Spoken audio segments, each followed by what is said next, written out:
Rashmi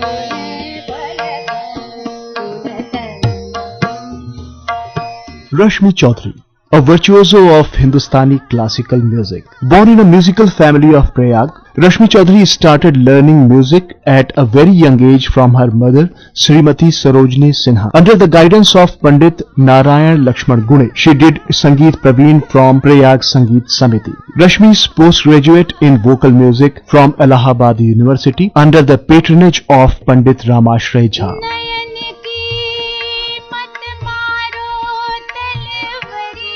For deeper insights into classical music, she was provided the scholarship from Ministry of Human Resources Development. She also learnt music from Vidushi Sulochana Brahaspati, wife of the legend Kailash Chandra Dev Brahaspati.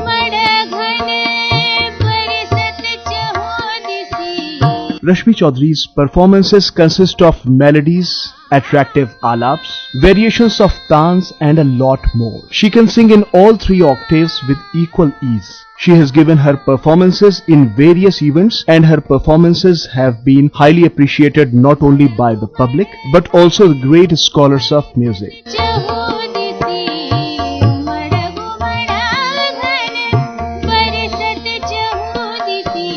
She has given her performances in various events of music like Brahaspati Sangeet Samaroh, Agra Mahotsav, Lucknow Mahotsav and a lot more. Recently she has been awarded the Uttar Pradesh Sangeet Natak Academy Award.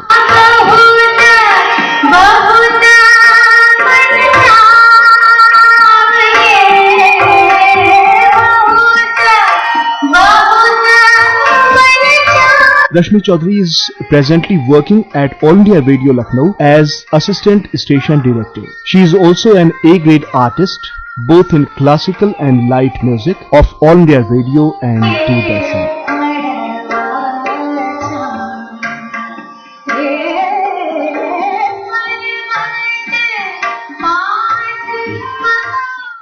तीर्थराज प्रयाग के संगीत प्रेमी परिवार में जन्मी रश्मि चौधरी को बचपन से संगीत के प्रति गहरा लगाव था। संगीत गायन के क्षेत्र में आपकी पहली गुरु आपकी मां श्रीमती सरोजनी सिन्हा रहीं। संगीत शिक्षा के अपने सफर में रश्मि चौधरी ने पंडित रामाश्रय झा जी के मार्गदर्शन में इलाहाबाद विश्वविद्यालय से एमए और ग्वालियर घराने के पंडित नारायण लक्ष्मण गुने जी के मार्गदर्शन में प्रयाग संगीत समिति से संगीत प्रवीण में सर्वोच्च स्थान हासिल किया। इसके बाद भारत सरकार के मानव संसाधन विकास मंत्रालय से उन्हें शास्त्रीय संगीत सीखने के लिए छात्रवृत्ति प्रदान की गई। यह शिक्षा आपने रामपुर सदारंग परंपरा की प्रख्यात गायिका विदुषी श्रीमती सुलोचना बृहस्पति के सानिध्य में प्राप्त की। रश्मि चौधरी ने राष्ट्रीय अंतर्राष्ट्रीय मंचों से अपने सुरों का जादू बिखेरा। अद्भुत स्वर, लंबी साधना और आस्था ने इनके गायन में ऐसी पूर्णता और उदात्तता जोड़ी कि सुनने वाला विभोर हो जाता है, संगीत में डूब जाता है।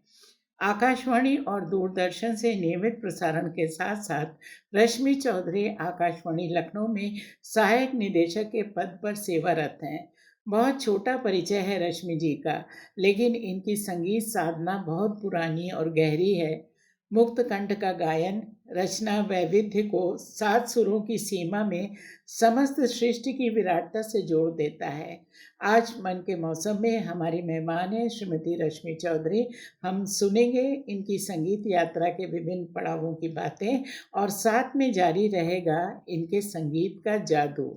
बहुत स्वागत है रश्मि चौधरी जी आपका। नमस्कार नीलम जी, बहुत बहुत नमस्कार और बहुत बहुत धन्यवाद कि इस कार्यक्रम के लिए आपने मुझे चुना है। जी रश्मि जी, फिर बातचीत का सिलसिला शुरू करते हैं। हाँ बिल्कुल। संगीत साधना की तरह ही बहुत प्रवाहमान रहा है आपका संगीत सीखने का सफर। शुरुआत आपके बचपन से करते हैं। अपनी गुरु, अपनी माँ से मिले संगीत के प्रशिक्षण की चर्चा करें कुछ। देखिए नीलम जी, देखिए जो भी चीजें शुरू होती हैं वो माँ से शुरू होती हैं। माँ ही प्रथम गुरु होती हैं। ये हर बच्चों के लिए होती हैं, चाहे वो पढ़ाई की उसकी हो, चाहे वो किसी भी कार्य क्षेत्र की हो। लेकिन और भी चीजें जैसे हमने अपने माँ से सीखी हैं, बहुत सारी चीजें, उनकी जो लगन, उनकी मेहनत, सब चीज हमने उनका देखा है। तो शुरुआत यदि हम देखें तो मेरी माँ एक बहुत अच्छी सितार वादिका रही हैं और उन्होंने वो जीजीआईसी की लेक्चरर रही, म्यूजिक की, संगीत की, वोकल में भी और सितार की भी। तो अच्छा। फतेहपुर में पोस्टेड थी। इसके अलावा मम्मी ने जब पढ़ाई शुरू की उतनी ज़्यादा नहीं पढ़ी थी, लेकिन उनका पढ़ने में इतना लगन था कि मुझे कुछ करना है, तो पापा ने उनको बहुत सहयोग किया। पिताजी हमारे बहुत सहयोग किया उनको कि अच्छा ठीक है, सीखने का मन है, चलो कोई गुरुजी आते हैं घर में। तो एक गुरुजी आते थे घर में सिखाने के लिए और मम्मी सितार बजाती थी। तो उनका जो सितार का जो तुम्बा होता था, जो नीचे बड़ा-सा लाऊ हम्म। का होता है, लौका का, उसके पास में कान लगा के बस ध्यान से सुनती थी। उसकी झनकार ही मुझे इतनी अच्छी लगती थी कि उसको सुनते-सुनते मुझे कब नींद आ जाती थी मुझे पता नहीं रहता अरे था। वाह, क्या बात है। तो ये एक जिसको कहते हैं बीज अपने आप ही डलता चला गया मेरे अंदर। और हम्म। वो कुछ तो एक रहता है कि हमें कुछ ईश्वर की तरफ से कुछ पूर्व जन्म के संस्कार मुझे मिलते हैं, तब हम उस घर में जन्म लेते हैं जहाँ पे हमको कुछ करना होता है। तो यही ऐसा सौभाग्य रहा कि मैं इस घर परिवार में मेरा जन्म हुआ जहाँ पे मम्मी मेरी सितार बजाती रही और उनकी झनकार को सुन सुन के हमने संगीत को सीखा। इसके अलावा बचपन से मेरा इतना ज़्यादा लगता था कि कोई भी चीज़ जैसे लाइट चली गई या बारिश हो रही है, तो झिंगुर की झनकारें जो होती थी ना, वो हम्म। मुझे इतनी आकर्षित करती थी। मैं मम्मी से पूछती थी, "मम्मी ये बाजा कौन बजा रहा है? ये बाजा कौन बजा रहा है कि मुझे देखना है।" तो मम्मी कहती थी, "भगवान जी बाजा बजा रहे हैं।" तो हमने कहा, हम्म। "भगवान जी कहाँ बाजा बजा रहे हैं?"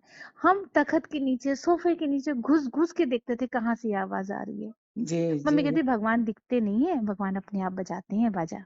वाह, ये तो बहुत ही अद्भुत चीजें हैं, जिसको कहते हैं ना कि जिनके कान बड़े सुरीले होते हैं, जो सुर को पकड़ते हैं।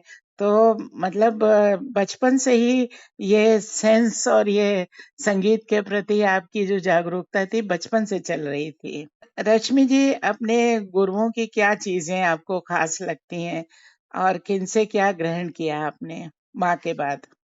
माँ के साथ-साथ जैसे मम्मी गाती भी थी और हमारे घर में जब कोई फंक्शन होता था, तो उसमें उसमें वो लोग अपना बजाते जब गाते बजाते थे, कोई लोकगीत वगैरह होता था, कहीं घर में इतने सारे बच्चे होते थे, तो जब पैदा हुए तो उसमें संस्कार गीत हो रहे हैं, सोहर गाए जा रहे हैं, तो हम्म। मम्मी जब इन सबको लोकगीत को भी गाती थी, तो हम लोग को भी अच्छा लगता था, लेकिन हमको सबसे अच्छा अपनी माँ का गाना लगता था। जब इतने सारे लोग महिलाएँ आती थी, ढोलक बज रहा है, हारमोनियम बज रहा है, गाना गा रहे हैं, हम्म। तो हम उसको लगता था और लोग चुप हो जाए, केवल मम्मी मेरी गाएँ और कोई ना गाए।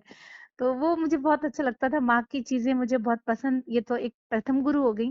इसके अलावा जब हम स्कूल जाने लगे, स्कूल में भी हमारी जो म्यूज़िक टीचर थीं या फिर हम डिग्री कॉलेज जब बीए कर रहे थे, तो उसमें रॉबिन चटर्जी सर थे और कमला बोस जी थीं। हम प्रयाग की बात कर रहे हैं, चूँकि वहीं मेरी पढ़ाई-लिखाई हुई है। जी। तो वो लोग इतने सिंसियरली हम लोग को सिखाते थे और ख़ास तौर से जब वो देखते थे कि इस बच्चे में ज़्यादा लगन है, तो वो बहुत अलग से ध्यान देके कि तुमको क्या चीज़ नहीं समझ में आया तो बताओ, हम तुमको समझा देते हैं। तो कमला जी भी बहुत उस पे रहती थी कि हाँ, हम अच्छे से बता रहे हैं। और सबसे अच्छा लगता था टीचर्स का पंक्चुअलिटी। वो इतने ज़्यादा अनुशासन प्रिय होते थे कि यदि हम समय पे पहुँच गए, तो उन लोगों को लगता था कि हाँ, ये लड़की या ये जो स्टूडेंट है बहुत ही पंक्चुअल है। तो उनकी पंक्चुअलिटी भी हम लोग देखते थे। और इतने सीरियस लोग रहते थे कि किसी चीज़ को जो गुरु का एक बात होती है ना, कि वो जी। आकर्षित करती थी। वो अपने आप में एक बहुत ही अलग पर्सनैलिटी होती थी गुरु की। हम्म। तो वो अच्छा लगता था। झा सर थे, पंडित रामाशय झा जी, तो वो भी जब कोई चीज़ समझाते थे, बाद में कहते थे कि यदि नहीं हो रहा है तुम अलग से आके मुझसे पूछ लो। क्योंकि अलग से कोई चीज़ हम बहुत बहुत ज़्यादा क्वेश्चन्स करते थे उनसे कि सर यदि यदि ये राग ऐसा है तो इसमें तो इसकी भी छाया आ रही है तो कैसे होगा? तो कहते तुम अलग से आके पूछ लेना। गुणेश जी की बात यदि हम करें प्रयाग संघ समिति में, तो हम्म। वो एक बार उन्होंने मुझे बहुत तेज़ डाँट दिया। मतलब कुछ चीज़ सिखा रहे थे, शायद मैं उस चीज़ को नहीं पिकअप कर पा रही थी हम्म। और उनको लग रहा था कि क्यों नहीं कर पा रही है। हम्म। उन्होंने मुझे इतनी तेज़ डाँट लिया, मैं रोने लगी, फिर मैं गाना ही नहीं गा पाई, चुपचाप बैठी थी नीचे सिर करके। जब घंटी बज गई, सब सब लड़कियाँ जाने लगीं, हम भी बाहर निकले अपने क्लास से। फिर चपरासी को बुला के बोले कि देखो उस बिटिया को बुला के लाओ। तो हम हम्म। जब गए, हमको बुला के लाए, फिर कहने लगे कि देखो बेटा, तुम में मुझे कुछ दिखता है इसलिए मैं कुछ कहता हूँ। मैं तो पका आम हूँ, कब टपक पड़ूँ, जो कुछ कहता हूँ उसको हम्म। समझाता हूँ। तुम ये समझो, गुरु यदि डाँटता है, गुरु की डाँट नहीं होती, वो गुरु का आशीर्वाद होता है। वाह, बहुत बड़ी बात कही उन्होंने। तो जी। ये एक मेरे लिए कोटेशन हो गया। मुझे चाहे मेरी गुरु कितना भी मुझे कुछ कहें, आज भी कुछ कहें, तो मुझे वो बुरा बिल्कुल नहीं लगता है। हम्म। और ये चीज़ मैं भी अपने स्टूडेंट जो भी आती हैं लड़कियाँ कभी सीखने के लिए, तो मैं ये कहती हूँ कि यदि मैं कभी डाँटूँ, पहली बात तो आजकल वो डाँट वाली सिस्टम ही नहीं है, बहुत दूर हो गया है। जी। ना पेरेंट्स अब बच्चों को डाँटते हैं, ना गुरु अपने शिष्यों को डाँटते हैं। वो एक परिस्थिति थी, हम लोग जिस परिस्थिति में हम लोग पले-बड़े, वो आज वो वैसी नहीं है। तो कुछ और गुरुओं के बारे में भी बताएं, क्योंकि सीखने के लिए बहुत लालायित रहती थी आप।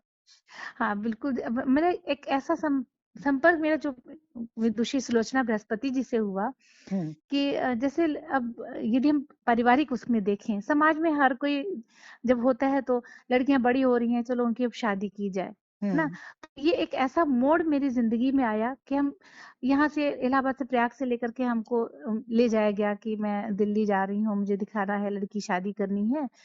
तो जिस समय जाने लगे हम लोग, तो मेरी सबसे छोटी बहन जिस स्कूल में पढ़ती थी, वहाँ सुलोचना जी की सबसे बड़ी दीदी पढ़ाती थी, बड़ी बहन उनकी। जी। तो ऐसे ही अनुजा ने कहा, मेरी छोटी बहन का नाम अनुजा है, कि हम लोग जा रहे हैं दिल्ली और ये हम वहाँ पे जाना है हम लोगों को।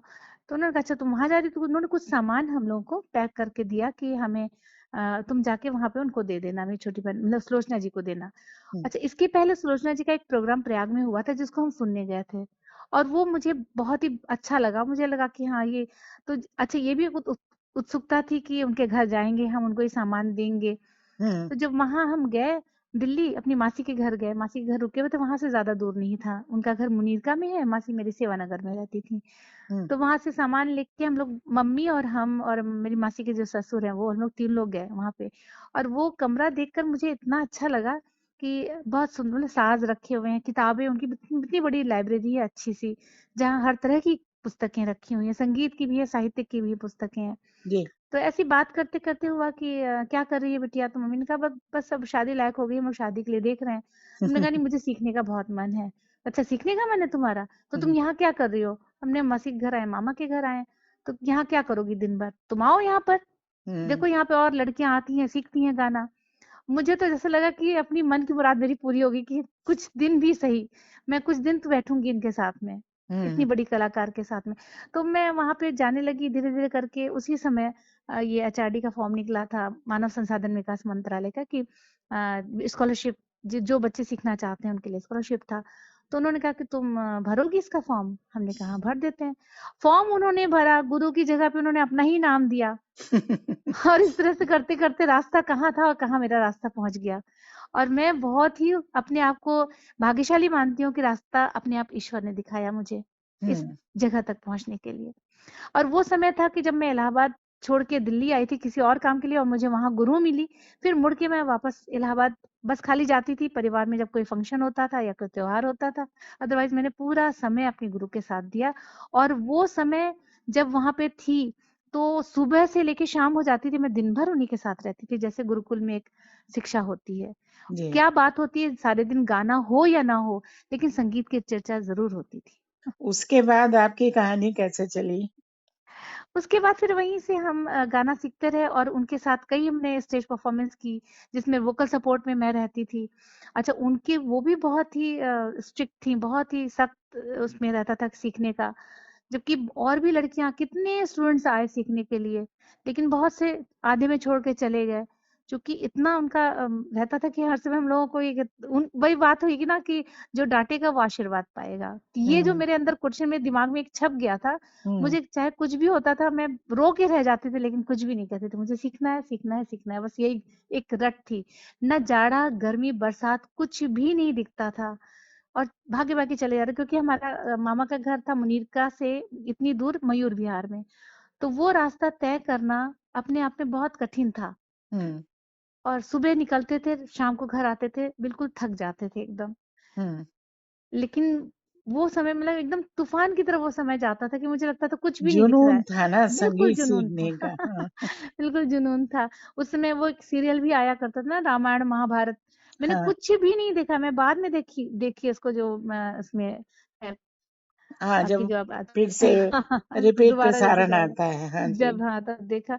लेकिन एकदम लगता था अरे उस समय बस खाली मिल जाएगी, जल्दी जल्दी पहुंच जाएंगे। क्या बात है! क्योंकि जब रामायण महाभारत आते थे तो ऐसे ही लगता था कि बाहर कर्फ्यू लग गया है, सब हाँ, सन्नाटा रहता था, तो ऐसे जी, में आप बहुत सुविधापूर्वक पहुँच जाती थी गुरुजी के पास हाँ, अपने। हाँ, तो बहुत साधना के आपके पड़ाव हैं जो जी, एक आपने बातचीत में जिक्र किया था किसी परफॉर्मेंस के बारे में हुँ, कि जब गुरुजी के पीछे गाते समय आपने एकदम से लगा जैसे ईश्वर का हाँ, आपके अंदर प्रवेश हो गया। जी। कुछ उस घटना का जिक्र करिए जरा। अच्छा ये था चंडीगढ़ में गुरु माँ का प्रोग्राम था, श्रीमती हम्म सुलोचना बृहस्पति जी का और उसमें वो हमको लेके गई थी वोकल सपोर्ट के लिए ही। तो उस समय मतलब कि देखने में बहुत सीधे-साधे इलाहाबाद प्रयाग से पहुँचे एकदम से दिल्ली जैसे शहर फिर पंजाब वहाँ पहुँचना। पंजाब में तो वैसे भी बहुत एडवांस सिटी है। हम्म तो वहाँ पर कुछ स्कॉलर वैसे आए थे, रिसर्च स्कॉलर भी आए थे, वो भी पूछ रहे थे, शाम को प्रोग्राम है तो सुबह दोपहर में डिस्कस करने उनसे आए थे। हम्म तो बात उनकी मैं सुन रही थी, उन्होंने मुझे मतलब ऐसे ही उन्होंने कुछ सोचा इनके साथ अटेंडेंट करके बहुत ज़्यादा फिर शाम को जो प्रोग्राम होने लगा तो उनकी जो बहू थी उन्होंने मुझे तैयार किया कि देखो यहाँ पे ऐसे नहीं रहना है, तुमको मैं अच्छे से तैयार करती हूँ। हम्म और मैं उन्होंने मुझे जब स्टेज पे मैं बैठी थोड़ा डार्क अंधेरा था फिर धीरे-धीरे जब लाइट पड़ी, उन्होंने गाना शुरू किया। मुझे शुरू से उन्होंने हम्म थोड़ा-सा चांस दिया गाने का आलाप से ही जी और राग पूरिया धनश्री गा रही थी। गाते-गाते फिर मुझे नहीं समझ में आया कि मैंने क्या गाया मुझे कुछ भी नहीं लेकिन जो चीज़ निकल रहा था शायद अपने आप ही गले से माँ जिसका भी आशीर्वाद था गुरु का और माँ सरस्वती का आशीर्वाद था। मेरे माता-पिता मेरे माँ ने मुझे पिताजी ने मुझे बहुत सपोर्ट किया इन सब चीज़ों के लिए। हम्म तो वहाँ पर जब गाते-गाते लास्ट में प्रोग्राम खत्म हुआ और ग्रीन रूम में फिर वही लड़कियाँ आई जो दिन में आई थी। कहने हम्म लगी, "अरे! ये वही लड़की तो है जो दिन में बैठी हुई थी। अरे! मुझे ऑटोग्राफ दे दो, ऑटोग्राफ दे दो।" मैं गुरु माँ को देखने लगी, मैंने कहा, "नहीं, नहीं, अब मैं अपने गुरु के सामने मैं कैसे ऑटोग्राफ दूँ? मैं कुछ हूँ ही नहीं।" हम्म तब उन्होंने इशारा किया, "अरे! वो लोग माँग रहे हैं तो दे ही दो।" हम्म करके। तो एक अलग सी अनुभूति थी, पता नहीं वो क्या कैसे मैं गाई, गुरु माँ ने भी कहा नहीं आज रश्मि ने अच्छा किया, अच्छा गाया और इसको और आगे करो, मेहनत करो क्योंकि ये एंड कहीं नहीं होता, ये तो हमेशा सतत प्रयास है संगीत में। सही बात कह रही हैं आप। अच्छा रश्मि जी अपनी दिनचर्या रियाज और जो मध्यम वर्गीय जीवन के दबाव हैं उन सब हुँ। के बीच में आप अपनी साधना को कैसे निरंतर जारी रख सकी हैं। नीलम जी देखिए शुरू की जब हम बात बताएं जब स्टूडेंट थे हम्म तो हमारे परिवार में ऐसा मतलब माँ की तरफ से मुझे मिला था संगीत लेकिन ऐसा परिवार में और कोई नहीं था जो संगीत को समझ सके हम्म लेकिन जब गाना शुरू किया हमने तो मेरे बाबा बहुत पसंद करने लगे और वो कभी-कभी आके बैठते थे और कहते थे मुझे रामचरितमानस का ये गाना सुना दो, ये पद सुनाओ, ये चौपाई सुना दो या फिर कोई संस्कृत के स्तोत्र वर्ग क्योंकि मेरे पास संस्कृत भी था, मैंने बीए तक संस्कृत लिया था। तो हम्म उन्होंने कहा तुम संस्कृत यदि पढ़ रही हो तो तुम संस्कृत के ये स्तोत्र गा के सुनाओ हमें। तो मुझे इतना अच्छा लगता था कि बाबा आके हमसे कह रहे हैं कि हाँ मुझे ये सुनाओ और बहुत सारी चीजें उनको कुछ कुछ राग बहुत पसंद आते थे हम्म आके बैठते थे जैसे उनको भटियार बहुत पसंद था हम्म तो भटियार भी गाने के बाद कहते थे ये इसमें बहुत सैड है बहुत वैसा गाना है हमने कहा हाँ बाबा ऐसा लगता है फिर जब उनकी डेथ हो गई तो मुझे पता नहीं क्यों हमेशा सपने में बाबा आके उस सुबह उठ के जगाते थे मैं 4 बजे से पहले प्रैक्टिस करती थी हम्म उसके बाद धीरे-धीरे करके जब दिनचर्या थोड़ी चेंज हुई, नौकरी हुई, फिर शादी हुई, परिवार हुआ, हम्म तो फिर दिनचर्या थोड़ी-सी बदलती हैं, हर समय एक जैसी नहीं रहती हैं। हम्म तो सुबह का रियाज़ फिर हमारा थोड़ा कम हुआ, शाम को होता है, कभी-कभी रात में करते लेकिन ये ज़रूर है कि एक दिन भी ऐसा नहीं जाता कि हम अपने तानपुरे को ना उठाएँ, क्योंकि हमारे हस्बैंड का भी मेरा बहुत सपोर्ट है उसमें क्योंकि वो कहते हैं कि देखो एक दिन भी छोड़ना नहीं तुम वो डस्टिंग कर लो जैसे कि हम कहते हैं ना कि अपने घर की डस्टिंग बिना झाड़ू पोछा किए घर साफ नहीं होता वैसे थोड़ा सा तुम साफ कर लो सा लगा लो 15 मिनट आधा घंटा कम से कम इतना तो कर ही लो जी जी तो ये सब चीजें वो बोलते हैं तो हमको भी लगता है कि ये भी मेरा भाग्य अच्छा है कि हमको ऐसा परिवार मिला जहाँ पे मुझे पूरा सपोर्ट मिल रहा है जी, बहुत बड़ी बात है कि आपको आपके रियाज़ में इस तरह से घरवाले सपोर्ट करते हैं, याद दिलाते हैं कि आपको उसकी निरंतरता बनाए रखनी है और जी उसका परिणाम है जो आपकी आवाज़ की जो मधुरता है, जो संगीत के लिए आपने जिस तरह से समर्पण अपना बना के रखा है, वो सब रियाज़ और गुरुओं दोनों का आशीर्वाद है आपके साथ। बिल्कुल और एक बात आपसे पूछनी थी कि आप सुगम शास्त्रीय संगीत दोनों हुँ, एक सी महारत से पेश करती हैं, जी। तो दिल से आप किसको ज़्यादा पसंद करती हैं? दिल तो मेरा बसता है शास्त्रीय संगीत में हुँ, और भजन में। लेकिन मतलब गीत वगैरह भी मैं प्रस्तुत करती हूँ, गीत भी गाती हूँ और गीत को जब देखती हूँ समझती हूँ कि हाँ, इसका भाव क्या आ रहा है, उसके हिसाब से प्रेज़ेंट करने की कोशिश करती हूँ और ये बात ज़रूर है कि शास्त्रीय संगीत का जो बेस आवाज़ बनानी होती है और लाइट म्यूज़िक में थोड़ा-सा अपने आप को एकदम हल्की आवाज़ में हल्की मतलब कि सॉफ्ट वॉइस करनी होती है। तो इन हुँ, सब चीज़ों को बहुत सोच समझ के उसके साथ क्योंकि फीलिंग्स तो हालाँकि शास्त्रीय संगीत में भी है, हुँ। लेकिन सुगम संगीत में भाव पक्ष ज़्यादा होता है। और शब्दों को भी समझना पड़ता है। हाँ, शब्दों को जो समझना पड़ता टेक्स्ट है, जो उसका गीत है, जो है वो क्या उसकी डिमांड क्या है, वो क्या चाहता है। तो जब आप यही बात है कि सबके समन्वय से एक हुँ, रचना तैयार होती है और जो मतलब एक स्ट्रक्चर तो इसमें भी खड़ा होता है, शास्त्रीय संगीत में भी होता है। तो जी, जिसने वही कहा जाता है ना कि "एकै साधे सब सधे"। जब आपने एक बार एक सिस्टम समझ लिया गाने के एक अनुशासन जो है जी, उससे आप फ्री हो गई मतलब जी। मुक्त ढंग से आप गाती हैं तो इसलिए मुझे लगता है कि आपको सुगम में भी सुगम ही लगा होगा। हाँ, वो तो देखिए ये चीज़ तो हम हमारी जो भारत रत्न जिनको कहते हैं ना हम्म, लता मंगेशकर जी ने भी तो यही कहा है कि हमेशा इन सब चीज़ों का अभ्यास करते रहेंगे तभी हमारे लिए हर चीज़ सुगम होगी। हम्म। और तो सुगम से शास्त्रीय संगीत के गुरु भी आपने देखा होगा आपकी तो इतनी मतलब गुरुओं की परंपरा रही और बड़े-बड़े अच्छे सारे गुरु रहे तो जी, उसमें हर गुरु का एक आशय ये होता है अभी तक जितना थोड़ा बहुत मैं संगीत के बारे में जानती हूँ कि वो एक राग में आपको परफेक्ट करते हैं कि हुँ, आप उसको संपूर्ण रूप से समझ लीजिए फिर जी, बाकी रागों के लिए उतनी मेहनत की जरूरत नहीं होती क्योंकि आप पूरा उसका ककहरा जो है एबीसीडी जी, समझ जाते हैं कि जी। राग किस तरह से खुलता है। हुँ, हुँ, हुँ। तो आपका कैसा अनुभव रहा है इस मामले में? बिल्कुल, आप सही कह रही हैं कि ये आपने इतना जो समझा मैं तो इस चीज़ को देखती हूँ, समझती हूँ और रोज़ यदि कुछ न कुछ किताब यदि पढ़ती हूँ, तो उसमें लगता है कि आज हमने कल हमने ये पढ़ा था, आज मुझे नई चीज़ कुछ इसमें मिल रही है। हुँ, क्योंकि एक राग इतने अथाह राग बने हुए हैं। हुँ, इतने राग बने हैं उसको हमारे हमारे पूर्वजों ने कैसे बनाया होगा, संगीतज्ञों ने हमारे कैसे इसको बनाया होगा, इस पे कितना विचार किया होगा। ये सारी चीज़ें जब सोचते हैं तो लगता है अच्छा इन्होंने ऐसे किया होगा। जैसे कोई भी एक राग का हम एग्ज़ाम्पल देते हैं, तो हुँ, मुझे लगता है इसमें से यदि संपूर्ण जाति का राग है, तो हुँ, उसको आड़ो जाति करके कैसे बनाया होगा। हुँ, तो जी, ये बात बिल्कुल सही है कि एक साधे सब साधे हुँ, सधे सब साधे सब जाए। एक राग को वो कहा ही जाता था कि प्रथम राग कल्याण और प्रथम प्रथम थाट कल्याण प्रथम राग भैरव। तो सुबह का राग भैरव ही अभ्यास कराया जाता है ज्यादातर और कल्याण जो है यमन वो शाम को। हुँ, अ, तो इस तरह से उन्हीं रागों से कितने राग और निकले हुए हैं ये जब तक एक बहुत ही गूढ़ जानने वाला गुरु नहीं बताएगा तब तक नहीं समझ पाएंगे। इसलिए कहते हैं कि एक राग कई रागों की कुंजी है। ओंकार आधार ओंकार आधार नाद को साकार नाद को साकार ओंकार आधार नाद को साकार जामें बसत नित निरगुण निरंकार ओंकार आधार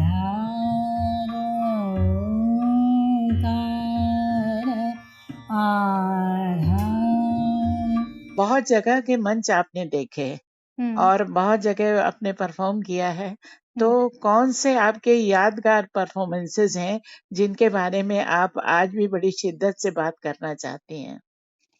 एक तो वही था जो चंडीगढ़ में हमने किया था और सब लोग उसको बहुत अप्रिशिएट किया था लोगों ने। और भी कई एक ऐसे मंच हैं, जैसे कि हमने एक बार हमने अल्मोड़ा में प्रोग्राम दिया था और वो प्रोग्राम था उस्ताद आफ़ाक हुसैन खां साहब की स्मृति में। जी। और उस्ताद आफ़ाक हुसैन खां साहब की बात मैं करूँ तो आज मैं उन परिवार से जुड़ी हुई हूँ जहाँ जहाँ वो उनका कहते हैं, इसलिए क्योंकि हमारे हस्बैंड, हमारे पति देव जो है तबले में हैं और उनका नाम है पंकज कुमार चौधरी। जी। उन्होंने उस्ताद आफ़ाक हुसैन खां साहब से तबला सीखा है, वर्षों सीखा। जी। जी। तो तबला लखनऊ घराने का जो तबला है उनके पास बहुत उसके सारी तो वो चीज़ें। मतलब क्या कहे जाए कि भगवान ही कहे जाएंगे। आफाक साहब का जो नाम है, जो काम है और जो जी, घराना है उनका, और जी, जिस तरह से उन्होंने शिष्य तैयार किए, बहुत जी। मीठा बजाते थे वो। बहुत सॉफ्ट, बहुत मीठा, बहुत अच्छा और आज भी उनका नाम बहुत ही इज़्ज़त से लोग लेते हैं, इतने जी। याद करते हैं उनको। जी। तो वो प्रोग्राम उस्ताद आफ़ाक हुसैन खां साहब की प्रोग्राम याद था वहाँ पे, अल्मोड़े में प्रोग्राम हुआ था। और अल्मोड़ा मैं बताऊँ आपको कि हम भी वहाँ 10 साल आकाशवाणी में मैं रही, मेरी फर्स्ट पोस्टिंग रही और वो जगह थी जहाँ पर मेरे हमारे हस्बैंड भी वही पोस्टिंग थी उनकी भातखंडे में। तो उसकी वजह से वहाँ पे उन्होंने अपने कई शिष्य तैयार किए। जब हम्म। वहाँ पे हमारे हस्बैंड थे, तो उन लोगों ने कहा कि गुरुजी हम चाहते हैं कि उस्ताद आफ़ाक हुसैन खां साहब की स्मृति में प्रोग्राम हम करें। तो हम्म। बड़े खुश हुए, उन्होंने कहा अच्छा ठीक है, तो किसको-किसको बुलाया जाए? फिर उन्होंने सोचा कि चलो उस्ताद आफ़ाक हुसैन खां साहब के जो पुत्र हैं, हम्म। उन बेटे हैं, उनको उस्ताद इल्मास हुसैन खां साहब को इनवाइट किया गया। तो हम्म। ये कहा कि नहीं गुरु माँ भी गाएँगी, तो हमने कहा ठीक है मैं भी गाऊँगी।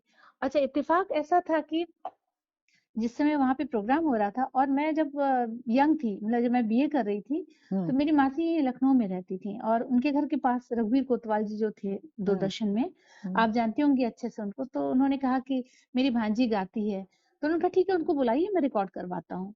तो वो हम्म। मेरा पहला प्रोग्राम आकाशवाणी मतलब पहला प्रोग्राम मेरा दूरदर्शन में हुआ और वो रिकॉर्ड जब हो रहा था, तो उसमें उस्ताद आफ़ाक हुसैन खां साहब तबला बजा रहे थे। अच्छा। तो जी। ये तो मुझे ध्यान ही नहीं था कि कौन इतने बड़े जो विद्वान हैं तबले के, हम्म। वो बजा रहे हैं। लेकिन जब उस परिवार के साथ जुड़ी तब मैंने जब उनका फ़ोटो देखी तब मैंने कहा ये तो वही है जो उन्होंने मेरे साथ तबला बजाया था। हम्म।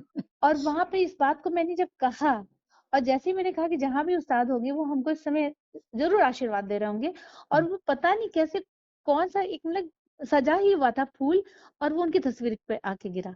हम्म। हम्म।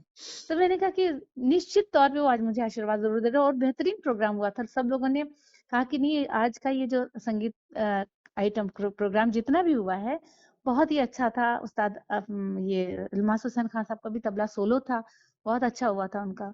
तो ये एक यादगार चीज़ें थी, बहुत सारी चीज़ें लगती हैं। एक तो मौसम वहाँ बहुत अच्छा था, हम्म। बारिश हो रही थी, अगस्त के मौसम में किया था और मल्हार संध्या करके प्रोग्राम उन्होंने किया था, तो हमने मल्हार के ही प्रकार गाए थे वहाँ पर। जी। जी। और भी आपके बहुत सारे जगहों पर आपने अपने प्रदर्शन किए हैं, मतलब राष्ट्रीय और अंतर्राष्ट्रीय स्तर के भी। तो कोई और प्रसंग भी हो जहाँ पर आपको कुछ नया ढंग का सोच, जैसे मैहर है और जी। ऐसी जगह है ना कि कुछ संगीत के से बड़े जुड़ी हुई बिल्कुल, जमीनें अरे हैं। मैहर का जो प्रोग्राम था, मैहर में तो हमको लगता था कि कभी सपना था कि उस जगह जाके मैं करूँ और माँ शारदा का मंदिर में दर्शन करूँ क्योंकि कभी हमने किया नहीं। और इसी तरह तिरुपति बालाजी में भी मैंने किया, हम्म। क्योंकि तिरुपति बालाजी जाके वहाँ पर 2 घंटे प्रोग्राम करना और वीवीआईपी दर्शन मुझे मिलना, कि हम्म। हमने तो सोचा ही नहीं था कि इतनी जल्दी 1 घंटे के अंदर मैं दर्शन करके आ जाऊँगी। इतनी लंबी भीड़ लगती है, वहाँ पे लाइन लगती है दर्शन जी। करने के लिए। जी। जी। तो ऐसे ही माँ शारदा के दर्शन के लिए भी मैं बिल्कुल ट्रॉली से वहाँ गई और वहाँ दर्शन करके वापस चली आई। रात को शाम को प्रोग्राम था मेरा और प्रोग्राम भी चूँकि हमने जब ये मेरा अपना एक है कि हम जहाँ भी यदि जाएँ और वहाँ का कोई ऐसे स्पेशल कोई मंदिर हो या किसी की याद में प्रोग्राम हो रहा हो, तो मैं साहित्य वो लेती हूँ कि हम्म। उसमें साहित्य तो माँ शारदा की ही साहित्य मैंने राग बागेश्वरी गाया और बागेश्वरी अपने आप में माँ देवी सरस्वती की लिए नाम ही उनका वाग ईश्वरी जो वाणी की देवी हैं, हम्म। इसलिए उसका नाम राग बागेश्री ही है। लोग बागेश्री कहते हैं, बागेश्वरी कहते हैं। हम्म। तो वो राग भी बागेश्री और उसमें बंदिश भी मैंने आचार्य बृहस्पति जी की ली थी जो माँ सरस्वती पे थी। जी। जी। तो और मतलब हर परफॉर्मेंस के साथ में आपके पास कहने के लिए काफी कुछ है। कुछ और बताना चाहें आप? हाँ, और जैसे हम वहाँ तिरुपति जी गए, इसी तरह हम जब मेरी पोस्टिंग बनारस हुई, वो वाराणसी भी पोस्टिंग मुझे ऐसा लग रहा था जैसे रास्ता अपने आप ईश्वर दिखा रहे हों। हम्म। बाबा विश्वनाथ जी के मंदिर में गाने का अवसर मिला, वाह। दुर्गा कुंड में गाने का अवसर मिला मुझे। और वो अपने आप में एक इतना बड़ा संगीत का क्षेत्र है बनारस, तो अपने आप में लगता है कि वहाँ कुछ प्रोग्राम हो तो अपने आप में गौरवान्वित महसूस होते हैं, करते हैं अपने आप को। तो वो जगह जा कर के भी बहुत सारे बड़े-बड़े कलाकारों से वहाँ मुलाकात हुई, उनकी बातें उनसे प्रेरणा भी ली, जैसे ऋतिक सान्याल जी हैं या और भी कलाकार आते थे। तो उन लोगों से बात करके बहुत अच्छा लगता है और जी। उनसे सीखने का अवसर मिला। जैसे गिरिजा देवी जी की शिष्या हैं वहाँ पे मंजू सुंदरम जी, तो उनके पास मैं गई, मैंने कहा कि मैं ख्याल तो गाती हूँ, मुझे थोड़ा मन करता है कि मैं ठुमरी दादरा भी गाऊँ। तो उन्होंने कुछ मुझे ठुमरी दादरा की भी बताया कि कैसे क्या करना है। हालाँकि बहुत समय नहीं मिला मुझे, लेकिन जितना भी मिला मैंने उसको ग्रहण किया। जहाँ तक आपने ये प्रश्न एक किया था ना कि आप अपने परिवार के साथ सामंजस्य कैसे बिठाती हैं? जी। तो जी। वो लगता है जब कभी नहीं कर पाती, मान लीजिए कहीं फंक्शन है और घर में या कोई बहुत सारे लोग आ गए, हम नहीं गा पा रहे हैं, तो हम्म। मैं अपने आप को बहुत ही गिल्ट फील करती हूँ कि आज आज मैंने अपने जिससे मैं प्यार करती हूँ उसको मैंने उठाया ही नहीं, आज मैंने तानपुरा को उठाया ही नहीं, मैं क्या बोलूँगी उनसे। मतलब कि तानपुरा को भी लगता है कि वो सोच रहे होंगे कि मुझे क्यों नहीं आज आज क्यों नहीं हाथ में लिया उसने। मिस कर रहे होंगे। हाँ, तो मैं उसको मतलब बिल्कुल ऐसे आत्मीयता के साथ सोचती हूँ कि आज वो हम क्या सोच मतलब कि हमने क्यों नहीं उठाया आज। हम्म। तो ये सारी चीज़ें अंदर से महसूस करती हूँ मैं उस चीज़ को हम्म। कि तारतम्य में कैसे बिठाल के रखूँ, कि कुछ भी हो, नहीं कर पाती हूँ। जैसे बनारस में थी, आना-जाना लगा रहता था, ट्रेन से आ रहे हैं, जा रहे हैं। हम्म। तो मैं बस आजकल तो ये डिवाइस हाथ में है, मोबाइल में हर एक पास सुविधा है। ईयरफ़ोन लगाया तो नहीं गा पा रहे हैं, चलो सुन ही लिया। सुनने से भी बहुत कुछ सीखते हैं हम। जी। जी, वो तो उसी का हिस्सा है। जी। जी। जी। तो क्योंकि ये श्रवण विद्या कहा ही जाता है और गुरु के सामने आमने-सामने बैठ के सीखें। हम्म। गुरु ने जो गा रहे हैं या गा रही हैं, उनको जो सुना है उसको कैसे हम कॉपी करें, कैसे अपने साथ उसको मिलाएँ। को मतलब कॉपी करना एकदम नहीं है कि हमने गुरु की कॉपी कर ली। गुरु से सीखने के साथ-साथ हमारे अंदर क्या गुण ईश्वर ने दिया है उसको हमको कैसे निखारना, ये बहुत महत्वपूर्ण चीज़ें हैं। जी। और ये तो थोड़ा-थोड़ा हिंट आपने दिया है जी। बीच-बीच में कि घर परिवार और बाहर के कार्यक्रम और नौकरी, व्यवसाय सब चीज़ों के साथ में आप संगीत को पूरा समय देने और नहीं दे पाती तो जिस भी रूप में आप उसका साथ निभा सकती हैं, वो सब प्रयास आप करती हैं।